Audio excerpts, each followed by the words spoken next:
जय हिंद everyone, welcome back to our NT Sarathi course.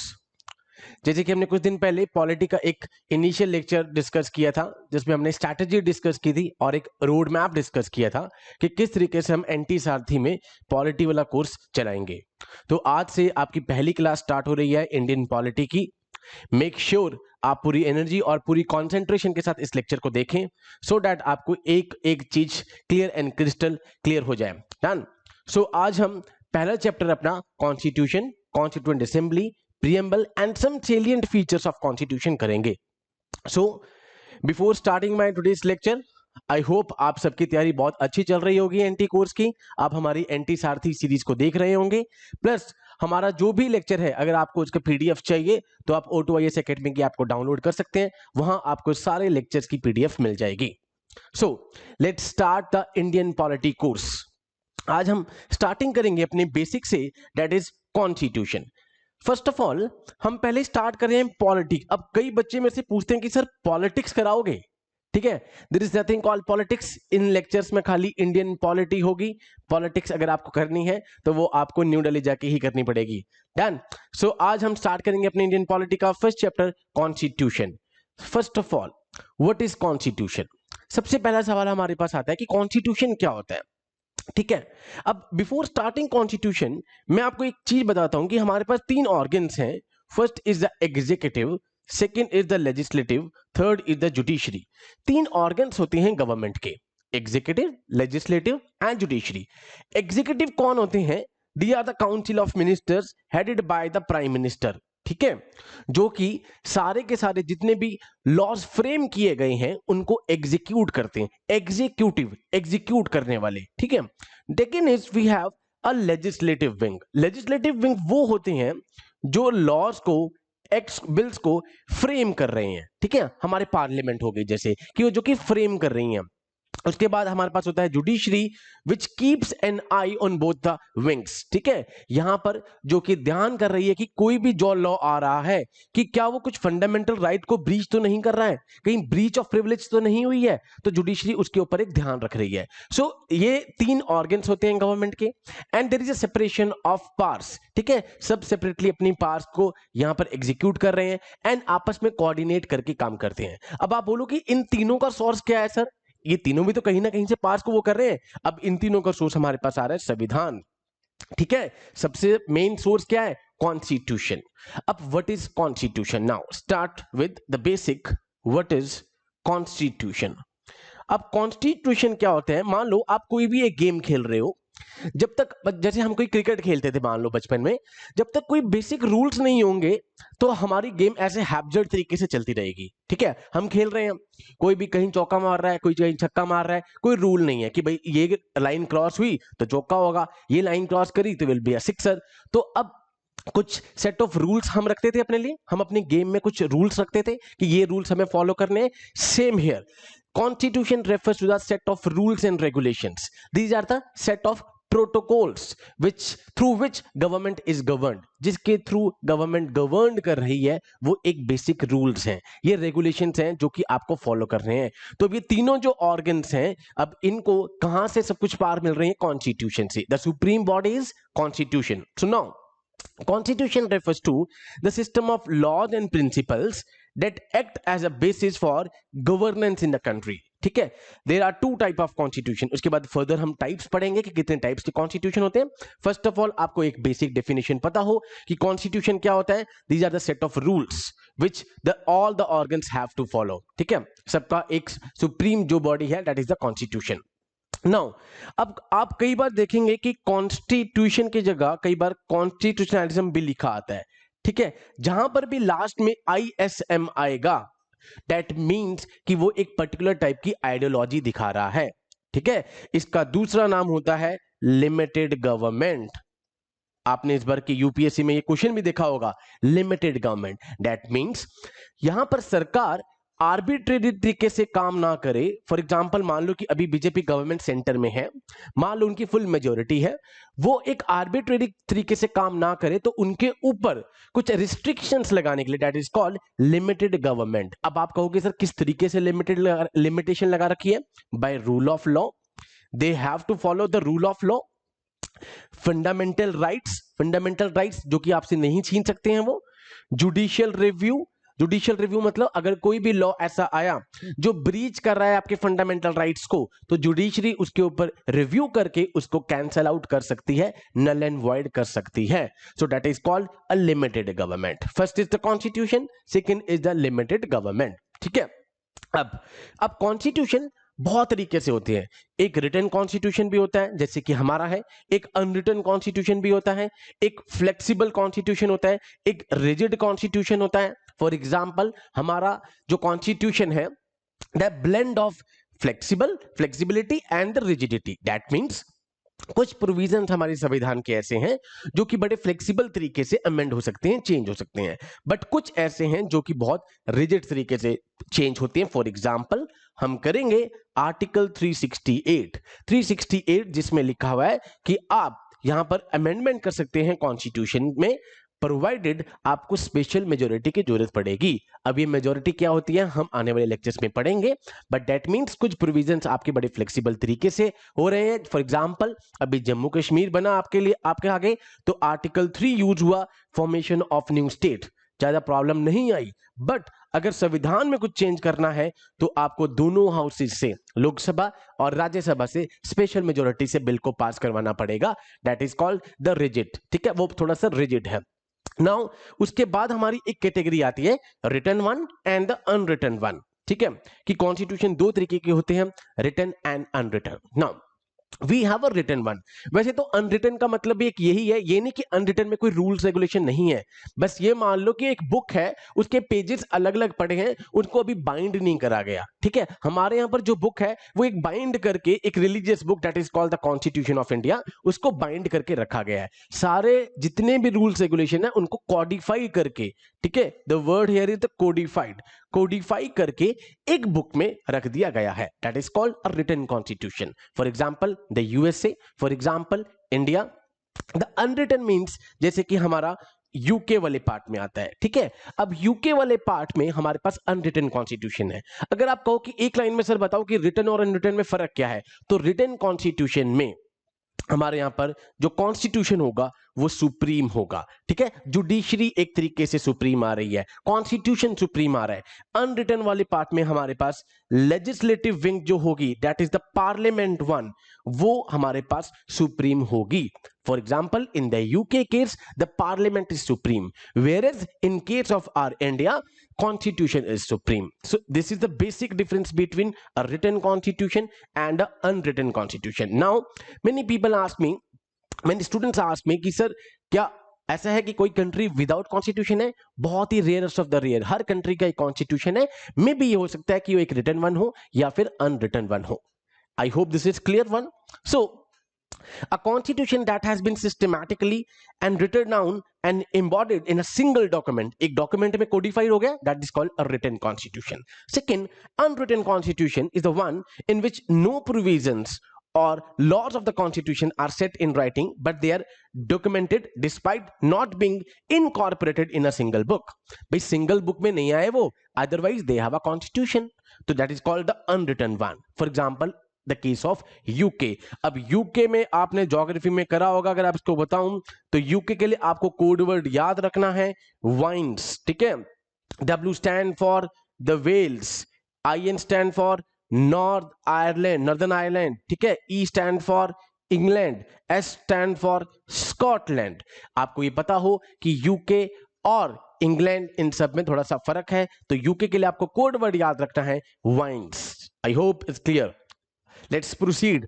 अब हम डिफरेंस करते हैं कि रिटन कॉन्स्टिट्यूशन और अनरिटन कॉन्स्टिट्यूशन में डिफरेंस क्या है। ठीक है, अब रिटन कॉन्स्टिट्यूशन पहले मैं आपको बताता हूं, because it is in our case that is called the India.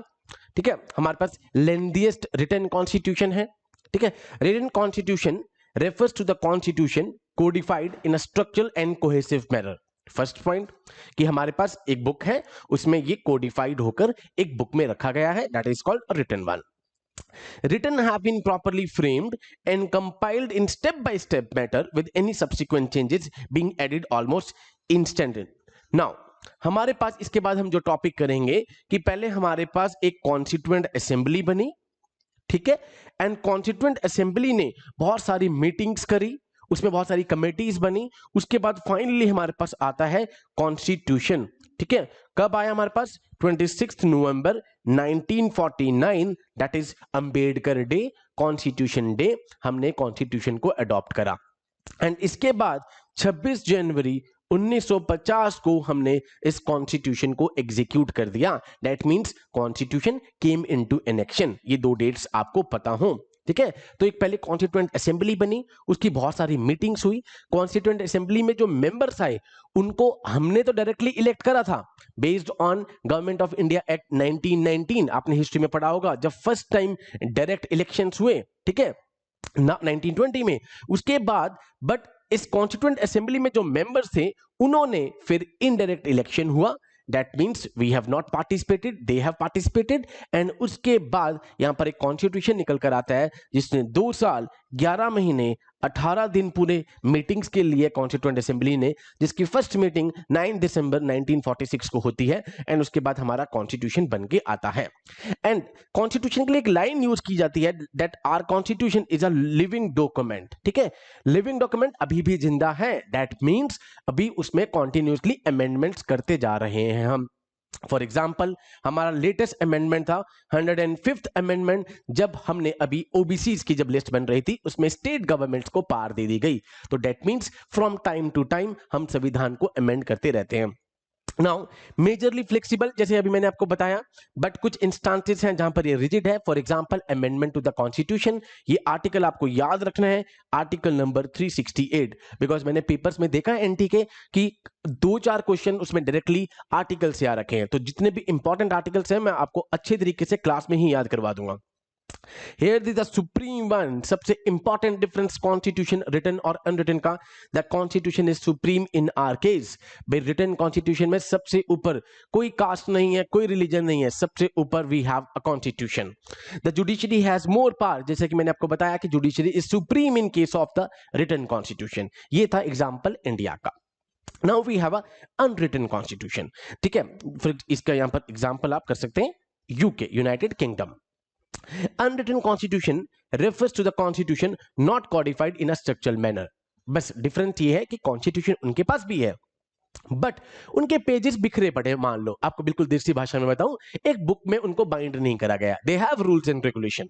Now it evolves over a long period with a new set of rules being added as a time progress। from time to time new law बनते रहते हैं, add on होते रहते हैं। ठीक है, rigid, flexible और both। parliament is supreme। ठीक है, in our country constitution is supreme, in the UK one parliament is supreme. The judiciary has limited powers unlike in our case जहां पर जुडिशरी के पास पूरी एक्टिव पावर है। ठीक है, so this is a basic difference between the written constitution and the unwritten constitution. तो अभी तक हमने कॉन्स्टिट्यूशन पढ़ लिया, उसके बाद लिमिटेड गवर्नमेंट पढ़ लिया, उसके बाद टाइप्स ऑफ कॉन्स्टिट्यूशन पढ़ लिया। ठीक है, so let's begin with the next one, the functions. कि भाई कॉन्स्टिट्यूशन बना तो लिया हमने, भाई इसके क्या फंक्शंस थे, क्यों बनाया हमने ये constitution, and how we made. How का आंसर आपको थोड़ी देर बाद मिल जाएगा when I will discuss constituent assembly. ठीक है, कॉन्स्टिट्यूएंट असेंबली जो बनी थी, उसके बाद हम ये इस पॉइंट तक पहुंच पाएंगे कि किस तरीके से कॉन्स्टिट्यूएंट असेंबली ने अपनी वेरियस मीटिंग्स के बाद कॉन्स्टिट्यूशन को फ्रेम करा। Now, first function of the constitution.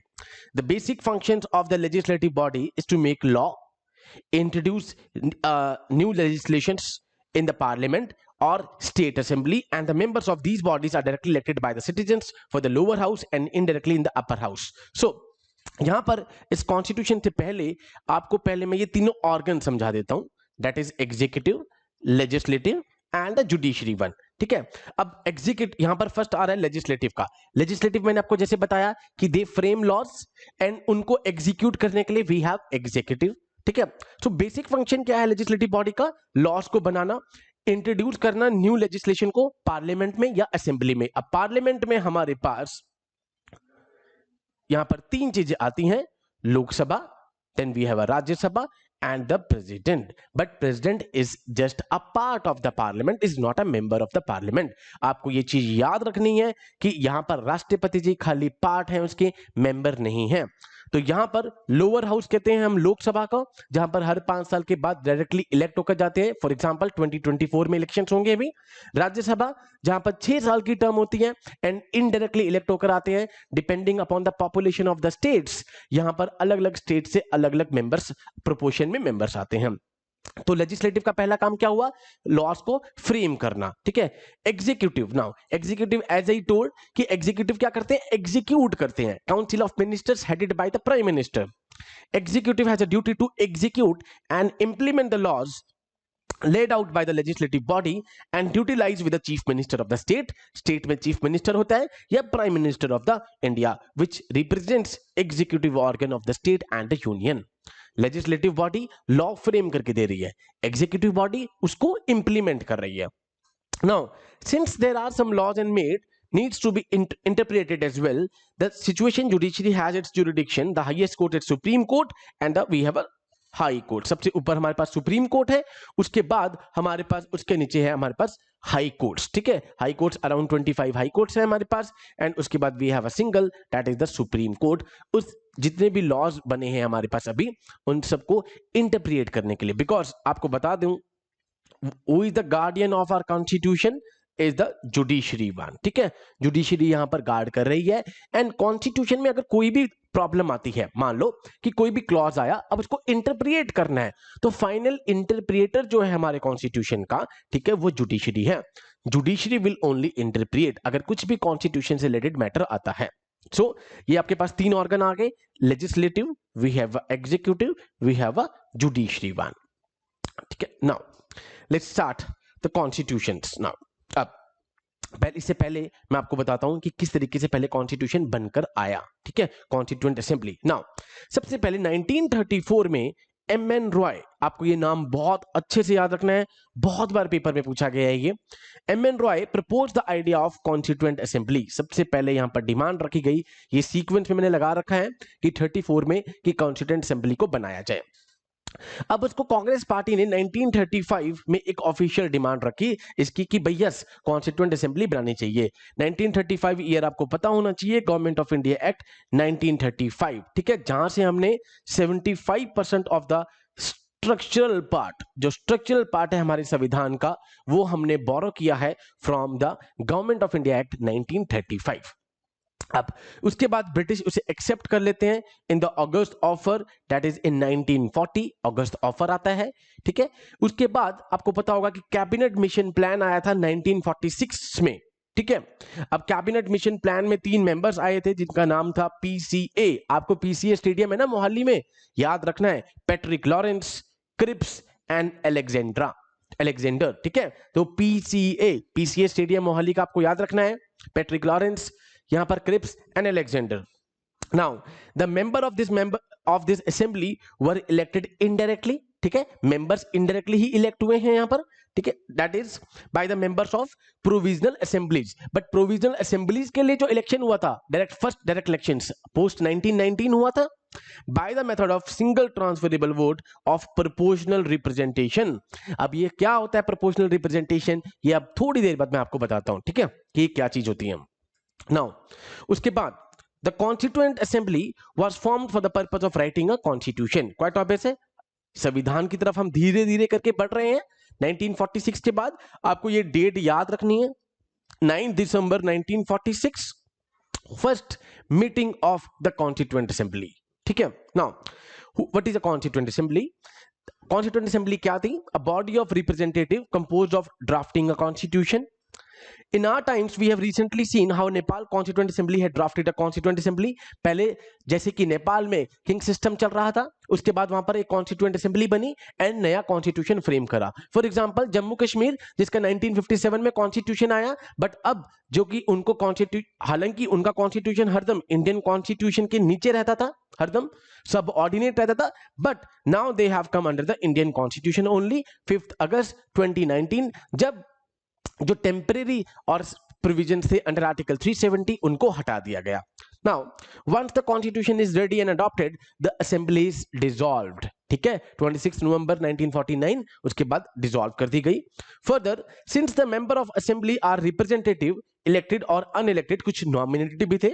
It's form of representative democracy. ठीक है, जैसे हमारा डेमोक्रेसी क्या होती है, दो तरीके की होती है, डायरेक्ट डेमोक्रेसी, इनडायरेक्ट डेमोक्रेसी। ठीक है, डेमोक्रेसी क्या होता है, that is by the people, सबको पता होगा, फॉर द पीपल। ठीक है, तो एक होती है डायरेक्ट डेमोक्रेसी, एक होती है इनडायरेक्ट डेमोक्रेसी।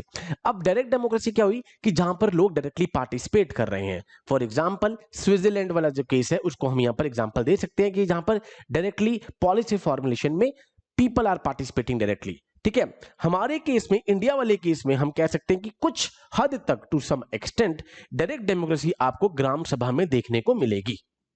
ठीक है, ग्राम सभा, जहां पर 18 साल से ऊपर के जो भी एडल्ट हैं जो कि वोट के लिए एलिजिबल हैं, वो बनाते हैं ग्राम सभा, एंड फर्दर दे फॉर्म ग्राम पंचायत। फिर उसके बाद होती है हमारे पास इनडायरेक्ट डेमोक्रेसी, जो कि हमारे यहां पर है, दैट इज इनडायरेक्टली हम अपने रिप्रेजेंटेटिव्स को भेज रहे हैं और वो हमें रिप्रेजेंट कर रहे हैं इन द लोकसभा। ठीक है, इसलिए हर 5 साल के बाद इलेक्शंस होते हैं। सो this is called representative democracy. Now composition of the council की जो ये बनी थी, इसकी काउंसिल की कंपोजिशन क्या थी। ठीक है, now the total strength of this 389, because अभी देखा है हमने कि एनटी के पेपर में फैक्चुअल चीजें पूछी गई हैं।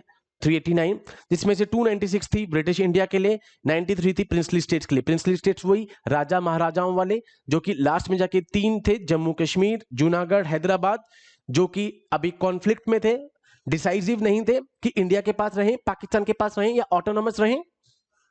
अब 296 में से 292 थी जो ब्रिटिश इंडिया को दी गई थी, to be from the 11 governor provinces and 4 chief commissioner provinces की तरफ से थी। ठीक है, seats were allotted based in the proportion to their respective population, जैसे पॉपुलेशन के बेस में राज्यसभा से आते हैं, यहां पर भी प्रोपोर्शनलेट दी थी upon the population. Seats allotted to each province were to be decided among 3 communities, Muslim, Sikhs and the general one. इन तीनों में डिस्ट्रीब्यूट करी गई थी। Clear one. अब हमारी कॉम्पोजिशन देखते हैं आगे।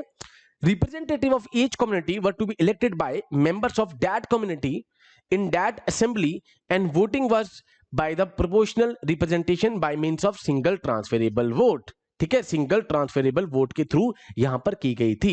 ठीक है, जो कि हमारे राष्ट्रपति जी के इलेक्शंस में, राज्यसभा के इलेक्शंस में यूज होती है।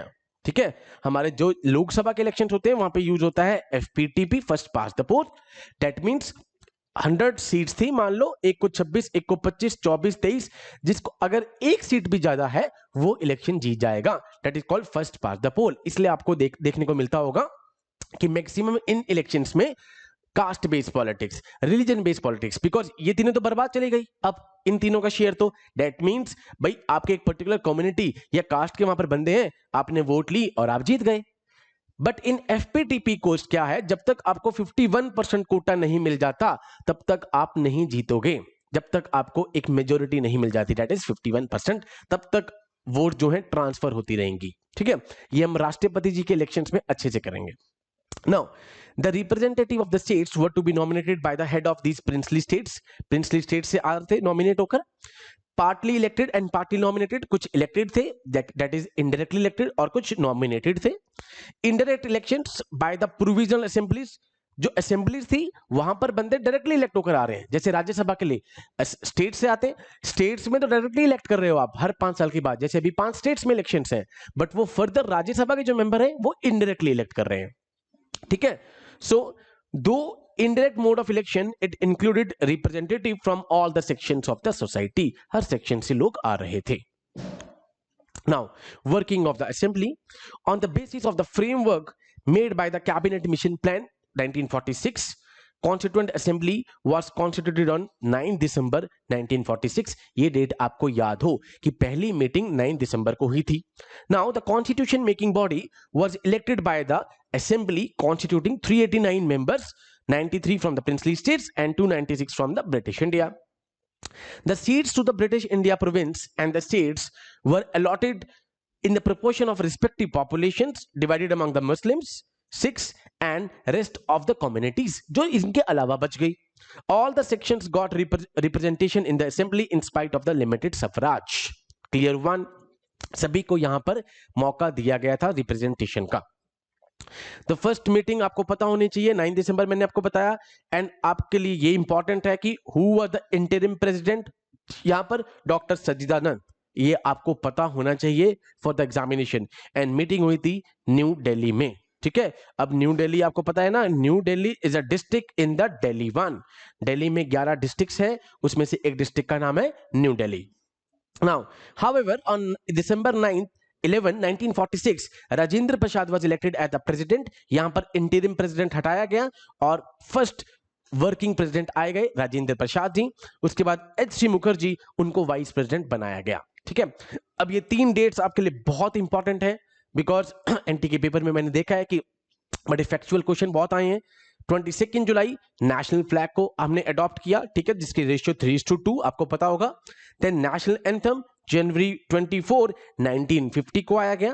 नेशनल सॉन्ग जनवरी 24, 1950 को आया गया था, ठीक है। ये तीनों डेट्स आपको पता होना चाहिए। और चौथी 9 दिसंबर। Now constitution, next one. Section 8 of Indian independent act 1947 establish the assembly. पहले तो आपको ये पता हो कि कौन सी सेक्शन ने यहां पर कॉन्स्टिट्यूएंट असेंबली बनाई, section 8 of this act. The assembly was establish in accordance with the provision of 1946 हम कर चुके हैं। 389 मेंबर्स हम कर चुके हैं, जिसमें से 292 ब्रिटिश प्रोविंसेस से आए गए थे। इसके अलावा हमने करा कि 4 चीफ कमिश्नरेट प्रोविंसेस से, तो उसमें से 3 चीफ कमीशन प्रोविंसेस से थे और एक था हमारे पास बलूचिस्तान से, ठीक है। जब बलूचिस्तान, जहां आजकल आप देख रहे हैं कि दंगे चल रहे हैं। The assembly was to be divided into 3 sections, ठीक है। Punjab and the north west, Bengal and Assam and rest of the India. इन 3 सेक्शंस में डिवाइड कर दिया गया था यहां पर असेंबली को। नाउ असेंबली ने बहुत सारी, मैंने आपको बताया, मीटिंग्स हुई यहां पर। और सबसे खास बात आप देखेंगे कि जब से कॉन्स्टिट्यूशन बनाया 1949 से लेकर अभी तक किसी ने भी चैलेंज नहीं किया कॉन्स्टिट्यूशन को। दैट डिनोट्स कि हमारे यहां पर कंट्री में कितनी यूनिटी है। कॉन्स्टिट्यूशन के लिए एग्रीमेंट डिसएग्री हो सकते हैं कि जब उस पर कुछ अमेंडमेंट कर रहे हैं, फॉर एग्जाम्पल जीएसटी अमेंड करा, जीएसटी लेकर आए ये, बट अभी तक जो उसका एक मूलभूत स्ट्रक्चर था, जो उसका स्ट्रक्चर था, उसके ऊपर किसी ने भी आज तक सवाल नहीं उठाया। The Constituent Assembly formed many committees to develop India's constitution. The Assembly established 22 committees, including the drafting committee. Main drafting committee थी, जिसको यहाँ पर पार दी गई थी कि आपको ड्राफ्ट करना है constitution. The Assembly appointed 22 committees with the various tasks. अब 8 उसमें मेन कमिटीज थी। ये कमिटीज आपको अच्छे तरीके से रट लेनी है, बिकॉज यहां से आपको डायरेक्ट क्वेश्चन दिखेगा पेपर में, बिल्कुल direct question. Now union power committee Jawaharlal Nehru head कर रहे थे। Union constitution committee Pandit Jawaharlal Nehru, the first prime minister of independent India, ठीक है, इंडिपेंडेंट इंडिया के फर्स्ट प्राइम मिनिस्टर। और जो लास्ट थे, जब 1947 थे, उस टाइम पर जो हमारे पास यूके के बंदे थे, इंग्लैंड के, दैट इज एटली, वो उस टाइम पर प्राइम मिनिस्टर थे उनकी तरफ से। एंड फर्स्ट इंडिपेंडेंट इंडिया जब आया तो हमारे पास Pandit Jawaharlal Nehru.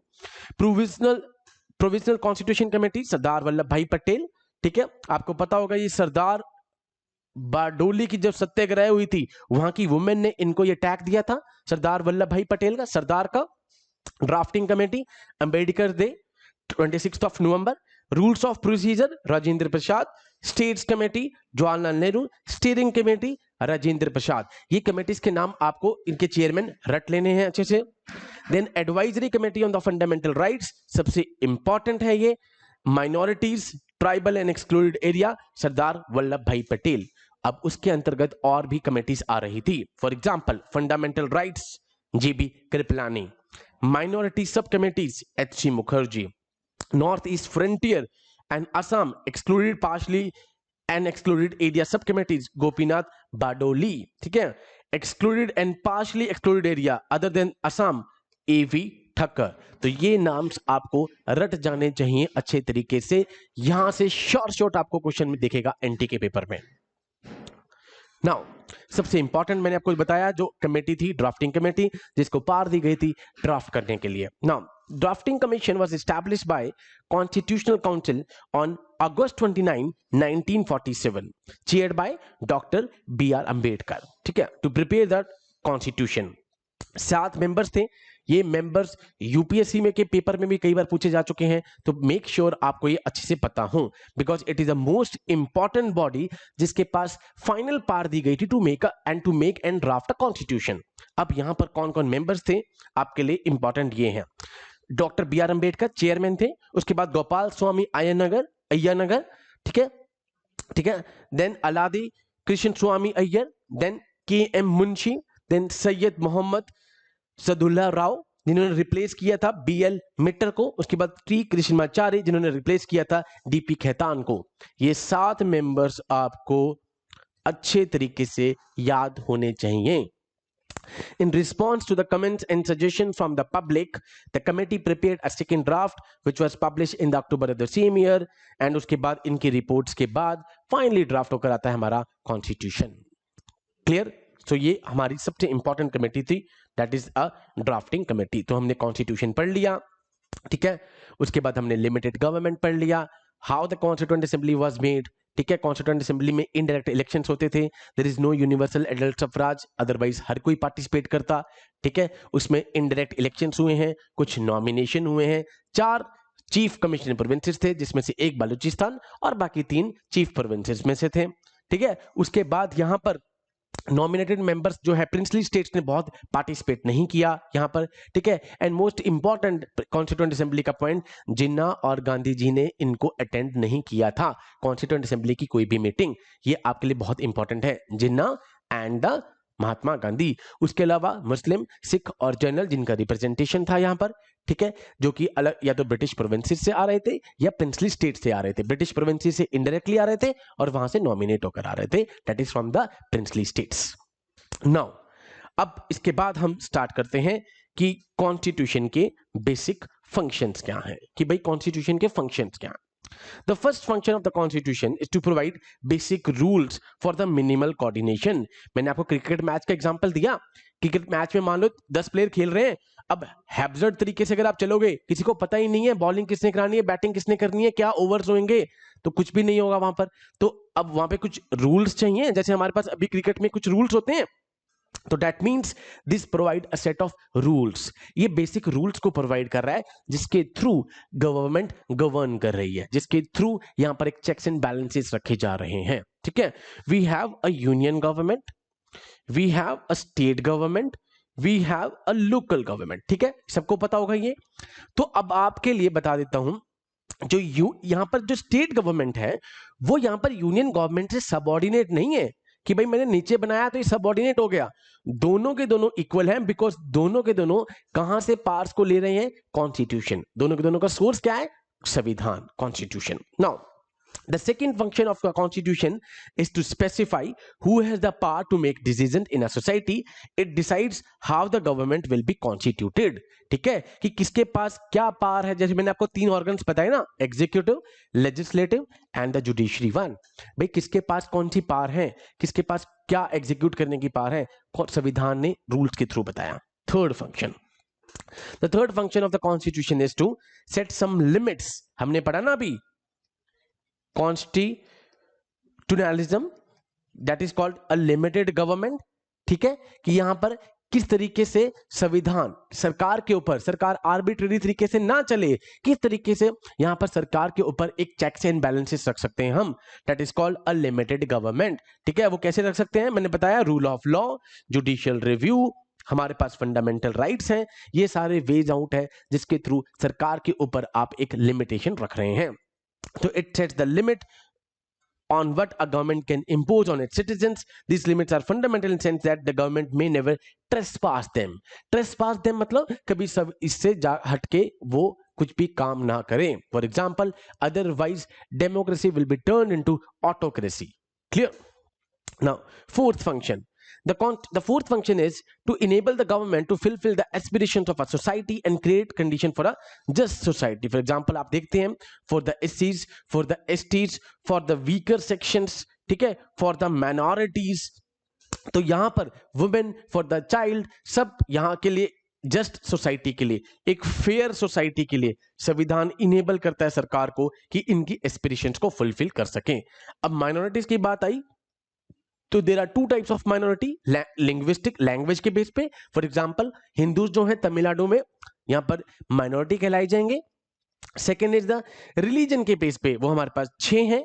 For example we have a Sikh one, we have Muslim, we have the Christians, we have in this the Jains one, we have the Buddhist one, ठीक है, हमारे पास आ गए सिख, आ गए हमारे पास, एक क्रिश्चियन आ गए हमारे पास, एक जैन आ गए, एक बुद्धिस्ट आ गए, और एक और बचा था हमारे पास पारसीस।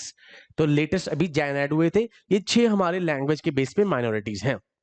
Now, constitution are not only the rules and regulations controlling the government, they also give power to the government for pursuing collective good of the society. भाई collectively society का अच्छा हो उसके लिए भी हमें push कर रहे हैं। Constitution is a compact document that comprises the number of articles. हमने देखा कुछ articles होते हैं, और जो चीज article में अच्छे तरीके से cover नहीं हो पाई उसके लिए we have a schedules, 12 schedules we have, specifying how the state is to be constituted and the norms it should follow. So basic जितने भी यहाँ पर specify rules कि किस तरीके से सरकार constituted होगी वो सब हम articles में पढ़ेंगे एक compact तरीके से। various articles, जो चीज articles में cover नहीं हुई वो हमारी schedules में cover हो जाएगी। Now उसके बाद it protect minority from the tyranny of the majorities, ठीक है। दो चीजें होती हैं, one is majoritarianism, that means जब मेजोरिटी माइनॉरिटी को सबवर्स करने की कोशिश करे, दबाने की कोशिश करे, ठीक है। बट आपको पता होगा कि 1949 से लेकर अभी तक 2022 यहां पर माइनॉरिटीज के इंटरेस्ट को यहां पर बचाया गया है, प्रोटेक्ट रखा गया है। That is under article 20, under article 30 यहां पर cultural and education rights minorities को दिए गए हैं। यहां पर इसलिए कोई भी धर्म भी नहीं है, we have no official religion, secular country है। India and Pakistan were divided, ये कहा जाता है कि वो रिलीजियस लाइंस पे डिवाइड हुए हैं, but not at all. Pakistan were divided because वो मुस्लिम कंट्री बन गई, बांग्लादेश मुस्लिम कंट्री बन गई, बट इंडिया के पास कोई भी रिलीजन नहीं है। We have no official religion, that is why we are a secular state, we are a secular country. Unlike Sri Lanka जहां पर बुद्धिज्म को मेजोरिटी में रखा गया, ऑफिशियली तो नहीं है पर मेजोरिटी में रखा गया, बांग्लादेश, पाकिस्तान, ठीक है, यहां पर मुस्लिम्स को आप देखेंगे कि यहां पर रखा, ऑफिशियल रीजन उन्होंने रखा है। It helps us against the certain decisions that we might take that could have an adverse effect on the larger principles the country believes in. Therefore, the Constitution sets authoritative constraints upon what one may or may not to do. ठीक है, यहां पर quite obvious है, ये सारी चीजें आपने देखी होंगी, काउ स्लॉटर, घर वापसी इशू आया था, ठीक है, ये सारी चीजें ना हो, कुछ ऐसा डिसीजंस ना आए कि जो कि against the wish of the people जाए, तो कॉन्स्टिट्यूशन उसके लिए एक लिमिटेशन प्रोवाइड करवाता है, ठीक है। सो ये थे हमारे बेसिक फंक्शंस। अब कुछ नेक्स्ट इस टॉपिक इज सेलिएंट फीचर्स। भाई संविधान जो हमारा है उसके कुछ फीचर्स हैं। That is lengthiest written constitution, गर्व से हमें कहना चाहिए 26 नवंबर 1949 we have a lengthiest constitution. Then drawn from the various sources, हम करेंगे कि हमने अलग अलग कंट्री से जो भी उनका बेस्ट पार्ट था हमने वहां से वो बोरो किया, ठीक है। इसमें 75% जो स्ट्रक्चरल पार्ट है वो गवर्नमेंट ऑफ इंडिया एक्ट 1935 से लिया गया है। Then the preamble of the constitution, preamble index of the constitution, ठीक है। एक इंडेक्स होता है ना किसी बुक का कि जिसमें पूरा जिस्ट बताया गया कि पूरी बुक में है क्या, तो preamble is the index of our constitution. Then we have a democratic system, हमारे पास डेमोक्रेटिक सिस्टम है, ठीक है। We have a universal adult suffrage, हर 18 साल से ऊपर का यहां पर एडल्ट वोट कर सकता है। We have a regular elections, यहां पर रेगुलर इलेक्शंस होते हैं हर 5 साल के बाद। We have a democratic system. Now India is a republic. Republic का मतलब क्या होता है कि जो हेड होगा किसी भी उसका, वो या तो इलेक्टेड हो डायरेक्टली या फिर इनडायरेक्टली। फॉर एग्जांपल हमारे जो हेड हैं वो इनडायरेक्टली इलेक्ट होते हैं, president. In case of USA the head is directly elected, वहां पर प्रेसिडेंट के लिए इलेक्शन होते हैं, इसलिए they have presidential type of government. We have parliamentary type of government. Parliamentary means party system, we have a party system, हम party के लिए वोट कर रहे हैं। In the presidential system they vote for an individual, वहां पर अब Biden जी के लिए यहां पर वोट हुई। आप कहोगे कि सर रिपब्लिकन और डेमोक्रेट्स वहां पर हैं, वो एक इवॉल्व हुए विद द टाइम, बट वहां पर एक इंडिविजुअल के लिए वोट करी गई है, that is for the बिडन part.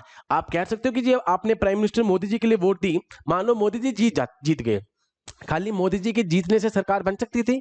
नहीं बन सकती जब तक पार्टी मेजोरिटी में नहीं आएगी। That is why we have parliamentary type of democracy, ठीक है।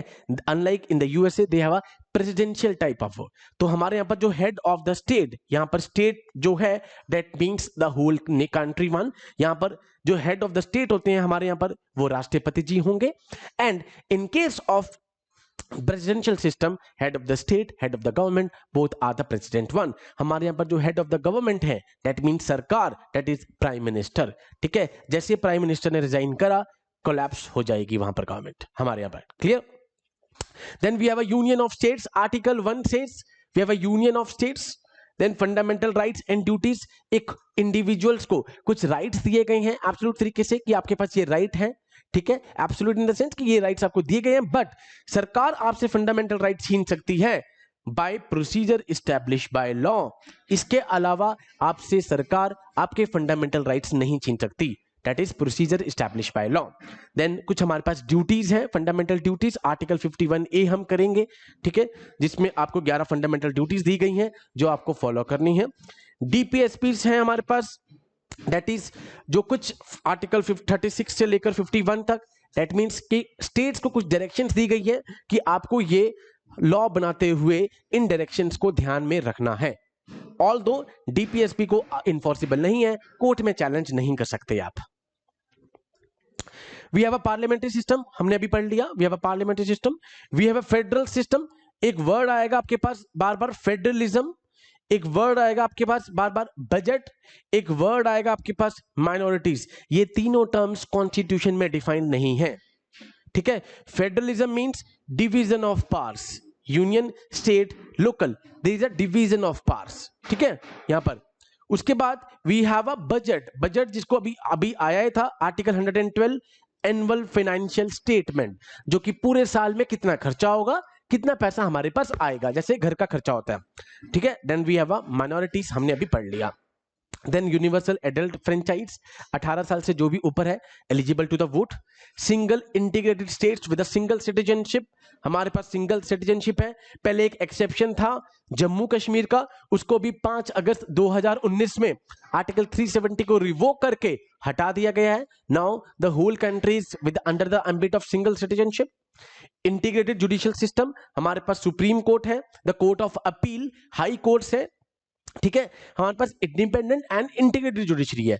बाय कोर्ट ऑफ अपील आप सुप्रीम कोर्ट में भी जा सकते हैं, और इंडिपेंडेंटली सुप्रीम कोर्ट खुद से भी यहां पर इंडिपेंडेंटली डिसीजंस दे सकती है, unlike in the case of USA जहां पर स्टेट्स के मैटर स्टेट की जुडिशरी करती है और सेंटर के फेडरल कोर्ट करती है। ठीक है, independent judiciary.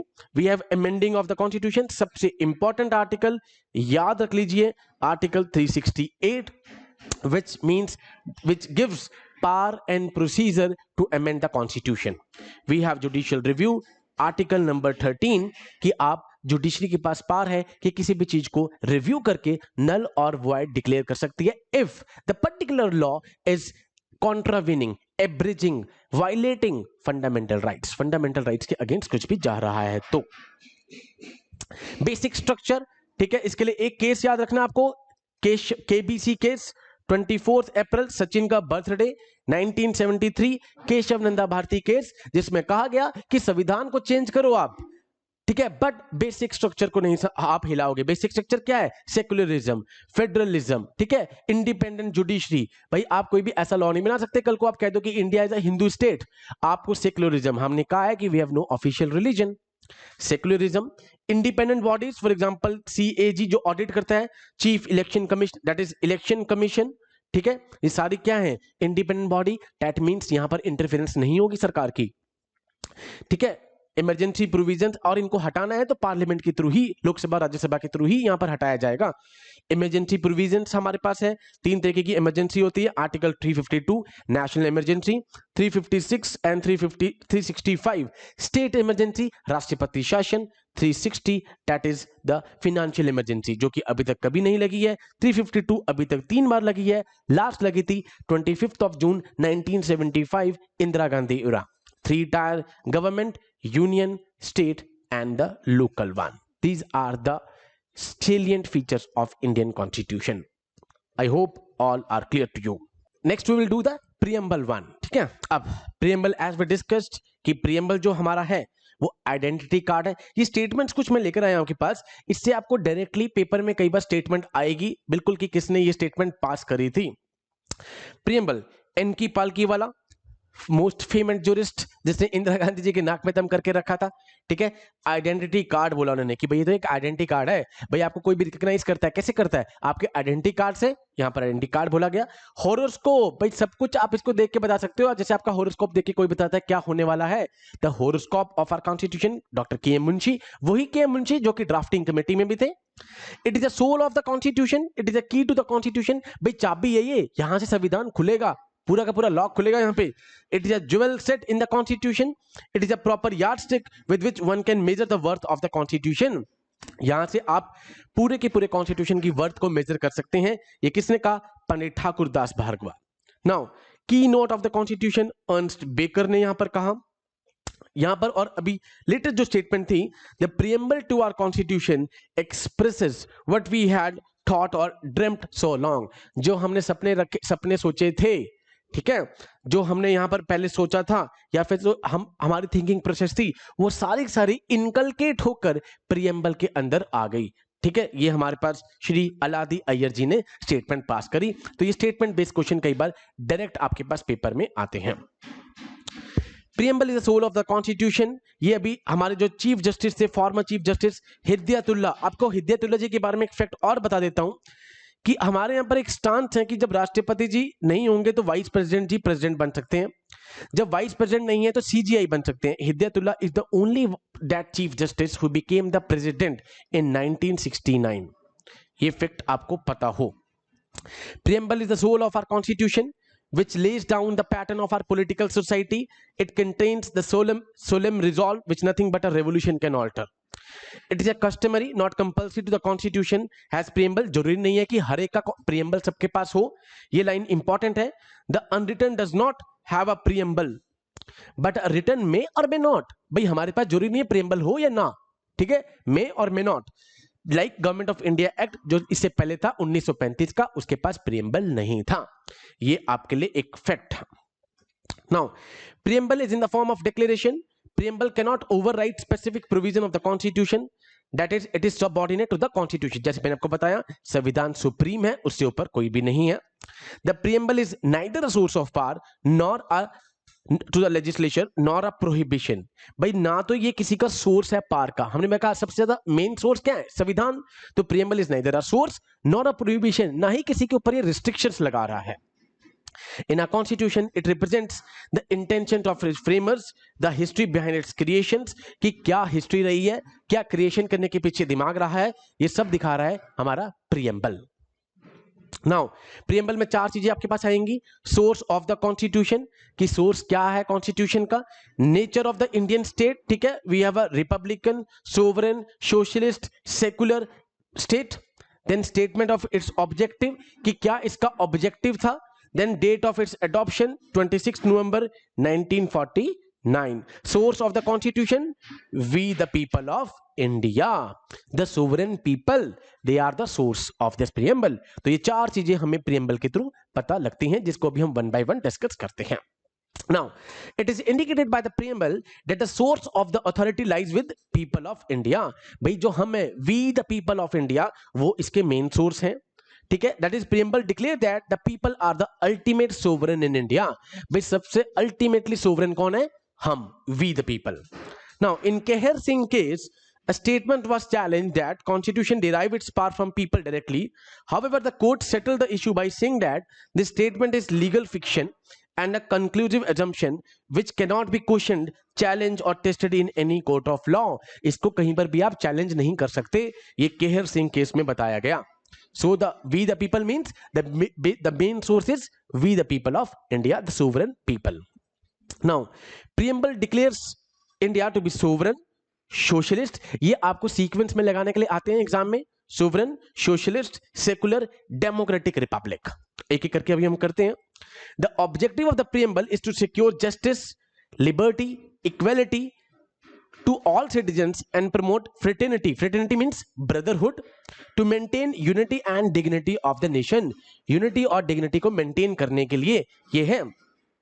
The date mentioned in the preamble was 26 November 1949, that is the adoption of the constitution। It helps in legal interpretations of the constitutional provisions, जो भी हमारे कॉन्स्टिट्यूशनल प्रोविजंस है उनको इंटरप्रेट करने में हेल्प करता है। The preamble contains the ideals and aspirations, मैंने आपको जैसे बताया कि प्रीएम्बल में वो आइडियल्स, एस्पिरेशंस, वो थॉट्स, वो चीजें हैं which we had dreamed of, जो हमने ड्रीम करी थी। नाउ अब एक एक करके हम एक एक कीवर्ड्स को पढ़ते हैं। फर्स्ट था we the people of India. We means the ultimate sovereignty of the people of India. हम हैं, हम लोग। सोवरेनिटी मींस इंडिपेंडेंट अथॉरिटी, भाई ना तो हम किसी के ऊपर डिपेंडेंट है, ठीक है, ना हम किसी पे सबऑर्डिनेट है, ठीक है। तो we are independent authority, not being subject to the control और external powers. Clear? Now, second is sovereign.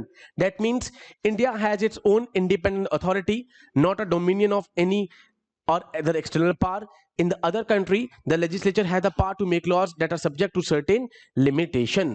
ठीक है, कुछ limitations हमारे पास होंगी, जैसे हमने limited government का concept किया था। तो we are sovereign. Now next is the socialist one, ठीक है, सबसे ज्यादा ये न्यूज में रहता है। जैसे समाजवादी पार्टी कहती है कि हम समाजवादी पार्टी हैं, सोशलिज्म नहीं हो रही, ठीक है। सोशलिज्म जैसे वी अडॉप्ट द गांधीज्म सोशलिज्म, ठीक है, वीकर सेक्शंस को के लिए इंप्रूवमेंट के लिए काम करना, पॉवर्टी को खत्म करना, यहाँ पर एलिमिनेट करना, यहाँ पर weaker section, marginalised society sections के लिए काम करना। The term means achievement of socialist through democratic means, ठीक है, वो डेमोक्रेटिक तरीके से सोशलिज्म लेकर आना है, लड़ाई झगड़े के तरीके से नहीं लेकर आना, वायलेंट तरीके से नहीं लेकर आना, ठीक है। So we have a democratic socialism which believes in the mixed economy, जहां पर दोनों सेक्टर्स हैं। Although after 1991 जब से LPG आया है ये थोड़ा सा डाइल्यूट हुआ है। That ends the poverty, ignorance, inequality को हटाना यहाँ पर of opportunity. So we have adopt of Marxism and the Gandhism, but हमारा मैक्सिमम जो फोकस है वो गांधीयन सोशलिज्म की तरफ है। So ये ऐड हुआ था, it was added in socialist word 42nd amendment 1976, जिसको मिनी कॉन्स्टिट्यूशन ऑफ इंडिया भी बोला जाता है, that is 42nd amendment. Secular one, now the term secular word अभी हमने पढ़ा, we have no official religion, हमारा कोई ऑफिशियल रिलीजन नहीं है। The term means all the religions will get equal protection, respect, support, सभी रिलीजन्स को यहां पर इक्वल रखा जाएगा, सभी माइनॉरिटीज को इक्वल रखा जाएगा। ये नहीं है कि भाई यहां पर अराउंड 79.8 हिंदूज हैं तो वो मेजॉरिटी में है तो वो यहां पर डाइल्यूट करेंगे बाकियों के राइट्स, ऐसा नहीं हुआ। Since the adoption of the constitution हमने रखा गया कि we are a secular state unlike in the Pakistan. इसको भी 42nd अमेंडमेंट से ऐड किया गया, ठीक है। उसके बाद the word secular appeared only in one article, article 25 clause 2 sub clause A. जब भी ऐसा लिखा होगा तो ये आर्टिकल होता है, ये क्लॉज और ये सब क्लॉज, ठीक है, जहां पर कहा है कि स्टेट रिलीजन्स को इक्वल रखेगा and state will not have any foundation on the religion, बीच में इंटरफेयर नहीं करेगा स्टेट, ठीक है। 25 से 28 आर्टिकल सारे के सारे फ्रीडम ऑफ रिलीजन के हैं, बट मेक श्योर यहां पर कुछ रीजनेबल रिस्ट्रिक्शंस होंगी। अगर आपके रिलीजन से किसी की हेल्थ, मोरालिटी, पब्लिक ऑर्डर पे फर्क पड़ रहा है तो सरकार रिस्ट्रिक्शंस लगा सकती है। एग्जाम्पल के लिए मान लो दिवाली पे सुप्रीम कोर्ट कह देती है कि पटाखे को कम कर दीजिए बिकॉज वो हेल्थ पे इंपैक्ट कर रहा है, तो यहां पर कुछ कुछ सुप्रीम कोर्ट बीच में यहां पर कुछ रिस्ट्रिक्शंस लगा सकती है, that are reasonable one. Now democratic हमने पढ़ लिया, we have a representative democracy जहां पर जो एग्जीक्यूटिव है is responsible to the legislature and legislature is responsible to the people of India. For example मान लो कि एग्जीक्यूटिव यहां पर हमारे पास आ गए नरेंद्र मोदी जी, ठीक है, अब ये एमपी भी है लोकसभा से, executive is responsible to the legislature. सबसे अच्छी बात यहीं पर यही है, the executive is responsible to the legislature. Now next is republic one, हमने पढ़ा रिपब्लिक का मतलब होता है कि जो हेड है वो इलेक्ट हो रहा है। अब वो इलेक्ट डायरेक्टली भी हो सकता है और इनडायरेक्टली भी हो सकता है। इंडिया वाले केस में वो इनडायरेक्टली इलेक्ट होता है, दैट मींस उसके लिए एक इलेक्टोरल कॉलेज बनता है कि कौन कौन उसमें पार्टिसिपेट करेगा। 5 साल के लिए होता है वो, ठीक है, एंड उसके बाद वो कितनी बार भी इलेक्ट होकर आ सकते हैं डिपेंडिंग अपॉन कि वो जीत कर आ रहे हैं। फॉर एग्जाम्पल इस साल अभी राष्ट्रपति जी के इलेक्शन होंगे।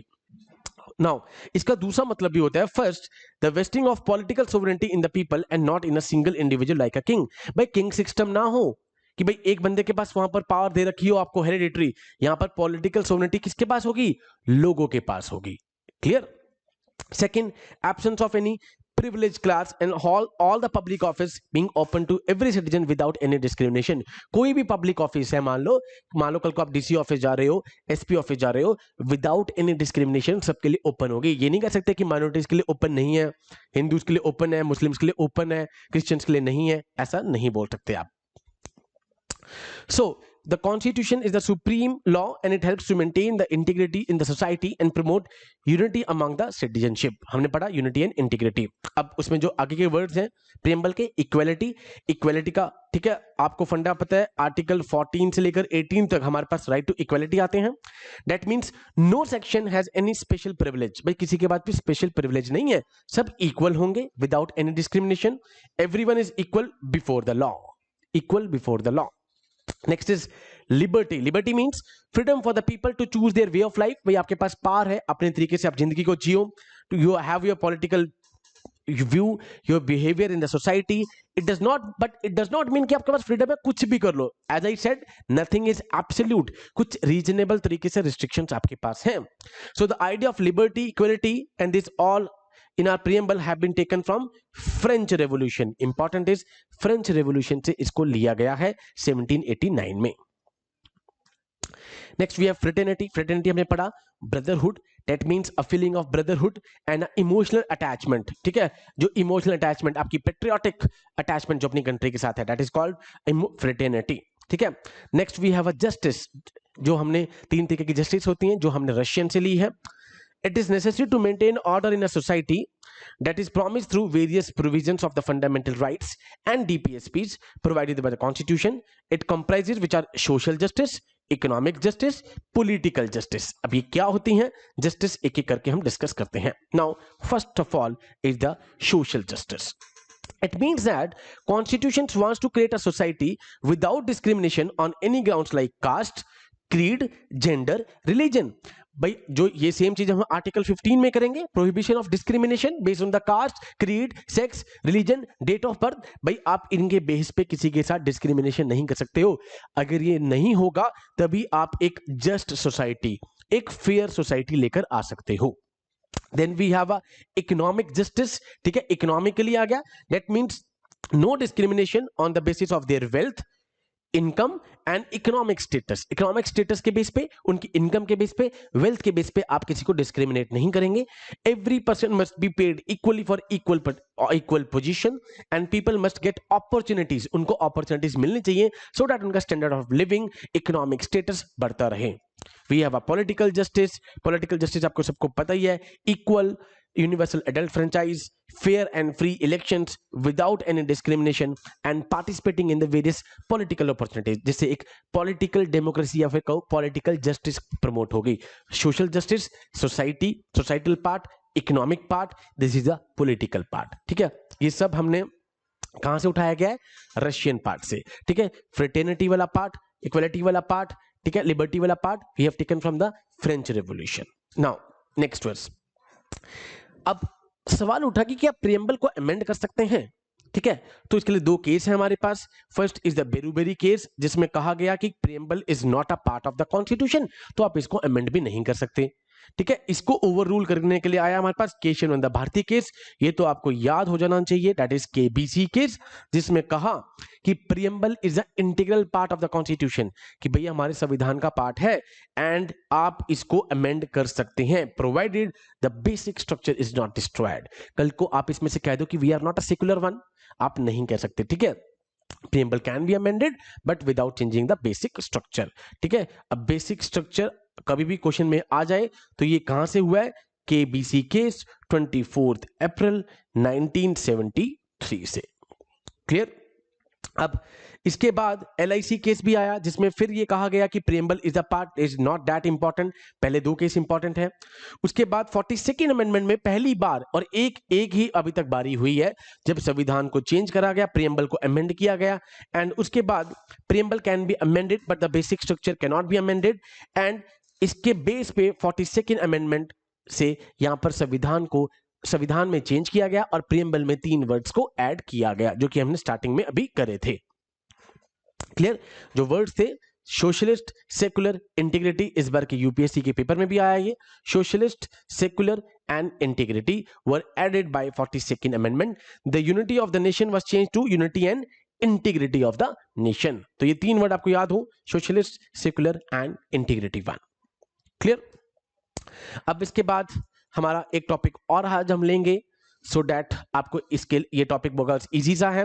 वो पार्ट्स जो हमारे आर्टिकल्स में कवर नहीं हुए हैं उनको शेड्यूल्स में ऐड किया गया.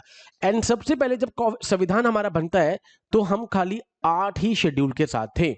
उसके बाद 4 शेड्यूल बाद में ऐड करे गए हैं. कई बार ये क्वेश्चन आता है कि initially we had 8 schedules only. Now the first schedule list the states and territories of India, list any changes to their borders and the laws used to make that change. ठीक है, states अभी 28 states हैं, territories 8 हमारे पास union territories हैं. ठीक है, recent Jammu Kashmir and the Ladakh one. और latest अगर मैं कहूं तो 26 जनवरी 2020 को दमन एंड दीव, दादर एंड नागर हवेली इनको अटैच कर दिया गया था. पहले ये सेपरेट थी. Whenever there is a change in the territory of state or formation of state or a merger of state, schedule 1 gets amended. ठीक है, schedule 1 amend होगा. The first amendment of the schedule 1 was carried out by 7th amendment act 56 with the formation of Andhra Pradesh state. Andhra Pradesh state पहला state बना था जो कि language के base पे बना था, आपको पता होना चाहिए, जिसकी कैपिटल थी कुर्नूल. पहला स्टेट लैंग्वेज के बेस पे जो बना था आंध्र प्रदेश. ठीक है, now we have a second schedule. Second schedule list the emoluments, पैसे जो मिलते हैं, of the various constitutional office. Now president of India, राष्ट्रपति जी, governor of the Indian states respective, speaker of the Lok Sabha, ठीक है, speaker of the Lok Sabha and the chairman of the Rajya Sabha and deputy speaker of the Lok Sabha, chairman of Rajya Sabha, जो कि chairman को तो कौन होते हैं, वाइस प्रेसिडेंट होते हैं, deputy chairman of the Rajya Sabha, respectively assemblies and the legislative council. Then we have supreme court judges, high court judges, then we have CAG. ये सारे के सारे के जो भी इमॉल्वमेंट्स होते हैं कॉन्स्टिट्यूशन ऑफिस के, वो सेकेंड शेड्यूल में कवर हो रहे हैं. Now we have a third schedule. Third schedule में क्या आता है? It contains the oath और अफर्मेशंस. ओथ क्या होता है? जब आप एक God in the name of God कुछ ले रहे हो. ठीक है, मैं कसम खा रहा हूं गीता की. अफर्मेशन जब आप without affinity to the god, भाई गॉड आपसी एफिनिटी नहीं है, still you are making some promise, that is called affirmation. किस किस का? पार्लियामेंट इलेक्शन कैंडिडेट्स जो यहां पर पार्टिसिपेट कर रहे हैं, member of parliament, supreme court जजेस, CAG. ठीक है, इसके लिए याद रखना है आपको आर्टिकल 148 जो कंट्रोलर एंड ऑडिटर जनरल सारा ऑडिट कर रहा है. State ministers, state legislature elections candidate, make sure जो कैंडिडेट इलेक्शन में पार्टिसिपेट कर रहे हैं अभी, state legislative members, high court जजेस, they all are covered under third schedule. ये लिस्ट आपको याद हो. Fourth schedule enumerates the allocation of Rajya Sabha seats to the states and UT. मैंने आपको बताया कि proportion to the population आती हैं ये. For example I think Uttar Pradesh है the highest one, 31 seats, because वहां पे 403 असेंबली में ही मेंबर है जहां पे भी इलेक्शन होने हैं. Rajya Sabha has a maximum strength of 250 with 12 members being nominated. जैसे सचिन तेंदुलकर जी आए हुए हैं, माल्या जी आए हुए थे. ठीक है, अभी तो भागे हुए हैं. चलो, 238 representing the states and 2 UTs according to article 80 of the constitution. Clear? इसके बाद अभी आगे देखते हैं कि जम्मू कश्मीर से क्या होता है. ठीक है, you must be knowing Delhi, Puducherry, Jammu Kashmir 3 UT ऐसी हैं जहां पर असेंबली है. Assembly means council of minister headed by the chief minister. Rajya Sabha की करंट स्ट्रेंथ क्या है? 245. कई बार वो कंफ्यूज करते हैं. Maximum strength 250, at present 245, 233 from the states, 12 from the nomination. Nomination कहां से? आर्ट, लिटरेचर, साइंस और सोशल सर्विस, इन 4 जगह से आएंगे. Fifth schedule, important schedule. It enumerates the administration and control of scheduled area and scheduled tribes. Scheduled area और scheduled tribes related है ये. Scheduled area कौन से होते हैं? वो autonomous regions within a state which are administered federally, usually populated by a predominant scheduled tribes. एक particular type की scheduled tribes वहां पर रह रही हैं.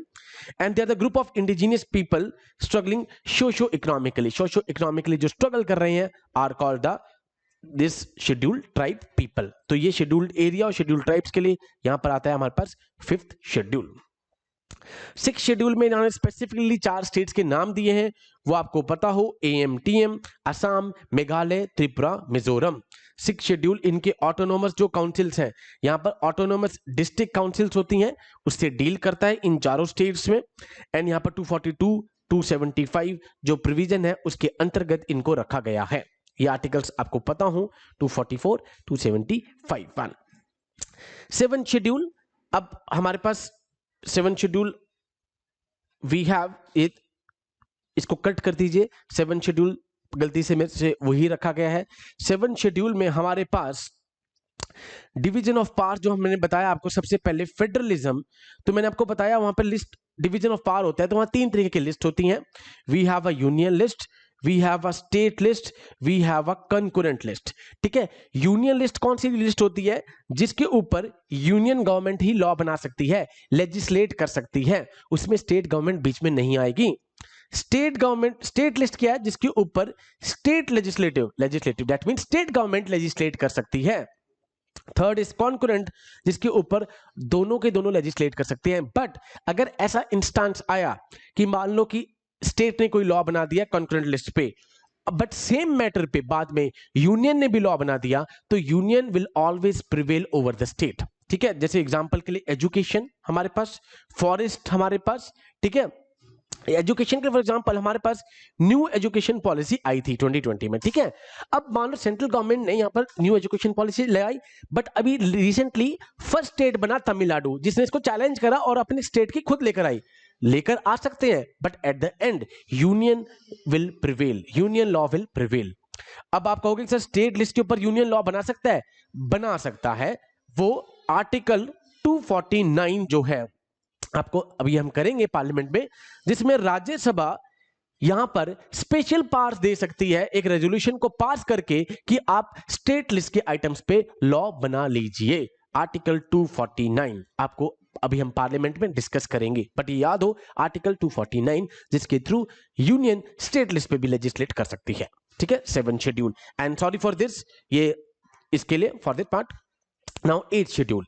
8 शेड्यूल में हमारे पास यहां पर ऑफिशियल लैंग्वेजेस आती हैं। ठीक है, that deals with article 243 to 351 343 to 351। अब यहां पर ओरिजिनली हमारे पास 14 लैंग्वेज थी। अगर ये क्वेश्चन कई बार आ जाए कि जब संविधान था, अब रिसेंटली हमारे पास 22 लैंग्वेज हमारे पास हैं। सिंधी लैंग्वेज 21st अमेंडमेंट 67 से ऐड हुई। कोनकानी, मणिपुरी, नेपाली हमारे पास 71st अमेंडमेंट 92 से ऐड हुई। बोडो, डोगरी, मैथिली, संतली ये हमारे पास 92nd अमेंडमेंट 2003 जो कि 2004 में आया उससे ऐड हुई। ठीक है, स्टार्टिंग में 14 थी, अब हमारे पास 22 है। ठीक है, ये वही लैंग्वेज है जब आप यूपीएससी का मेंस देते हैं तो इन ऑफिशियल लैंग्वेजेस में से आप एक लैंग्वेज को वहां पे सिलेक्ट करते हैं। Now we have a 9 schedule, सबसे इंपॉर्टेंट शेड्यूल है ये, बिकॉज सिंस 1947 जब गवर्नमेंट को पता था कि हमें लैंड रिफॉर्म्स लेकर आने हैं and abolition of zamindari system करना है। जमींदारी सिस्टम, भाई लैंड रिफॉर्म ये तो है नहीं कि एक रिच के पास बहुत सारा लैंड हो और गरीब के पास बिल्कुल गरीब वो लैंड ही ना हो। तो आर्टिकल 46 हमारा डीपीएसपी का कहता है कि सोशो इकोनॉमिक डेवलपमेंट के लिए सरकार को स्टेप्स लेने पड़ेंगे। तो सिंस 1951 हमारे पास पहले 7 फंडामेंटल राइट थे। 7वां फंडामेंटल राइट था राइट टू प्रॉपर्टी, जिसको बाद में हटाकर आर्टिकल 300A में एक लीगल राइट बना दिया गया। अदरवाइज हर कोई क्या करता था कि भाई लैंड हमारा फंडामेंटल राइट है, अगर आप छीनने की कोशिश करोगे हम सुप्रीम कोर्ट में पहुंच जाएंगे। तो बाद में क्या करा गया कि फर्स्ट अमेंडमेंट 1951 से सबसे पहले 9 शेड्यूल को ऐड किया गया और कहा कि जो भी ये है लैंड रिफॉर्म से रिलेटेड मैटर्स हैं, एबॉलिशन ऑफ जमींदारी सिस्टम से मैटर है, राइट टू प्रॉपर्टी को एक लिमिटेड राइट बना दिया गया। दैट मींस आप फंडामेंटल राइट इसको अब यहां पर एज अ फंडामेंटल राइट इसको चैलेंज नहीं कर सकते। तो शेड्यूल 9 क्या कहता है कि जो भी ऐसे लैंड रिफॉर्म से रिलेटेड एक्ट्स होते थे वो जुडिशियल रिव्यू से बाहर हो जाएंगे अगर वो 9 शेड्यूल के अंदर आ गए हैं। तो इसलिए जब भी कोई लैंड रिफॉर्म लेके आना होता था तो सरकार लैंड एक्ट्स को 9 शेड्यूल में ला देती थी। Same happened in the KBC case. Keshavananda Bharati, Keshavananda ji कौन थे? एक मठ के अधिकारी थे, इसलिए उनके मठ की जमीन जा रही थी। सरकार ने क्या करा, 29th अमेंडमेंट पास करके सारी की सारी जमीन को 9 शेड्यूल में डाल दिया। केशवानंद भारती केस में कहा जाता है कि केशवानंद जी खुद तो हार गए, बट वो देश को एक ऐसी चीज दे गए, बेसिक स्ट्रक्चर, जो कि अभी तक चल रही है.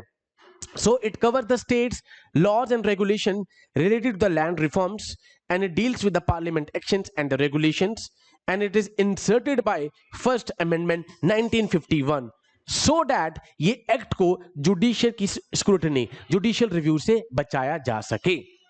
ठीक है. Supreme Court, however, in 2007, that the statutes means the acts which are in this following the event of 24 अप्रैल, भाई केशवानंद भारती केस के बाद से जो भी इसमें एक्ट डाले गए हैं उनके ऊपर जुडिशियल रिव्यू होगा. ये किस केस में कहा गया? 2007 में. उस केस का नाम था IR. Coelho case. IR. Coelho case में यह कहा गया कि 24 अप्रैल 1973 केशवानंद भारती केस की जजमेंट के बाद से जो भी इंक्लूड किया गया है उस पर जुडिशियल रिव्यू होगा. That is called a 9th schedule. We have a 10th schedule. आयाराम गयाराम. 1967 में फर्स्ट जनरल इलेक्शंस होते हैं ऑफ हरियाणा लेजिस्लेटिव असेंबली. 1966 में वो पंजाब से अलग होता है.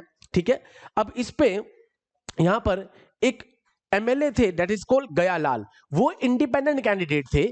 उन्होंने 9 घंटे के अंदर 3 पार्टीज को चेंज करा. ठीक है. पहले वो क्या करे, यूनाइटेड फ्रंट में गए, उसके बाद वो कांग्रेस में गए, फिर वो उसके पहले वो कांग्रेस में गए, फिर वो यूनाइटेड फ्रंट में गए, फिर वो 9 घंटे के बाद कांग्रेस में आ गए. तो कांग्रेस के एक लीडर थे बीरेंद्र राव, उन्होंने एक कमेंट पास करा कि गयाराम अब आयाराम. तो ये तब से एक चीज बन गई डिफेक्शन के लिए, आयाराम गयाराम. तो दैट मीन्स अगर मान लो सपोज पार्टी ए पार्ट बी, अगर एक बंदा पार्टी ए से पार्टी बी में जा रहा है on the pretext of bribe, on the pretext of some post, भाई बी पार्टी कह रही है हम आपको ये पोस्ट दे देंगे, बी पार्टी कह रही है हम आपको ये मिनिस्टर बना देंगे, तो ये क्या कर रहा है, अपनी पार्टी को चेंज कर रहा है. That is called defection. ये हम ढंग से अलग से भी करेंगे. तो दैट इज उसको डील करने के लिए 52nd अमेंडमेंट 1985 में एक एक्ट आया गया, उसको बोलते हैं एंटी डिफेक्शन लॉ. ठीक है. To prevent the defection from one political party to the another one. It was further defined by 101st Amendment 2003, जिसमें कहा गया कि अगर मान लो कि 2/3 बंदे ही मर्ज हो गए दूसरी पार्टी में तो उनके खिलाफ डिफेक्शन ना लगाया जाए. क्लियर. तो ये डायलॉग बना, गया राम अब आया राम. ठीक है. तो ये 1967 हरियाणा से स्टार्ट हुआ. 11th शेड्यूल लेटेस्ट है फॉर ग्रास रूट डेमोक्रेसी के लिए हमारे पास. ठीक है. 73rd amendment 1992. आपको अब ये नहीं कह सकते कि भाई 92 से पहले पंचायत थी, नहीं, उससे पहले पंचायत थी बट उनको एक लीगल बैकिंग नहीं मिली हुई थी. 92 में उनको एक लीगल बैकिंग मिली कॉन्स्टिट्यूशन के अमेंडमेंट के थ्रू. एंड सबसे पहले हमने किया भी था नागौर डिस्ट्रिक्ट राजस्थान, जहां से पंचायत स्टार्ट होती है. तो यहां से क्या होता है कि बाय 11th शेड्यूल और 73rd अमेंडमेंट 1992 एक लीगल बैकिंग मिल जाती है to the panchayats. And on the same lines 74th Amendment 1992 Article 243W, जहां पर म्यूनिसिपैलिटीज को एक यहां पर स्टेटस मिल जाता है एक लीगल बैकिंग का. ठीक है. One is called municipal council. छोटे इलाकों के लिए वी हैव काउंसिल, बड़ों के लिए वी हैव म्यूनिसिपल कॉर्पोरेशन. ठीक है. एंड थर्ड इज नगर पंचायत, वो इलाका जो रूरल से अर्बन की तरफ धीरे धीरे करके आ रहा है. ठीक है. Corporation is for the big one. आपने देखा होगा कि वार्ड्स बनते हैं, हर वार्ड से एक काउंसलर आता है, फिर काउंसलर में से एक मेयर सिलेक्ट होता है. ठीक है. बट इन सब में सबसे टॉप पे, अगर जैसे अभी अगर मैं आपको आज के कॉन्सेप्ट से इसे को रिलेट कराऊं, हमने पढ़ा था एग्जीक्यूटिव, लेजिस्लेटिव, जुडिशरी. जो एग्जीक्यूट करता है, तो एग्जीक्यूट करते वक्त सबसे ऊपर होगा municipal commissioner. Clear one. Mayor के पास एग्जीक्यूटिव पावर नहीं होगी, सबसे ऊपर कौन होगा? That is municipal commissioner, the senior most IAS officer. Clear. तो ये था हमारा आज का टॉपिक. हमने कॉन्स्टिट्यूशन कर लिया, टाइप्स ऑफ कॉन्स्टिट्यूशन कर लिया, फीचर्स कर लिए, शेड्यूल्स कर लिए हमने. ठीक है. ऑलमोस्ट हमने प्रीएम्बल कर लिया. अभी हमने बोरो करना है कि बोरो कौन से पार्ट कहां से हमने बोरो किया है. So with these words I am concluding today's lecture. I hope आप सबको ये सारी चीजें क्लियर हो गई होंगी. ठीक है. Will come up with another lecture soon. Take care. Jai Hind to all.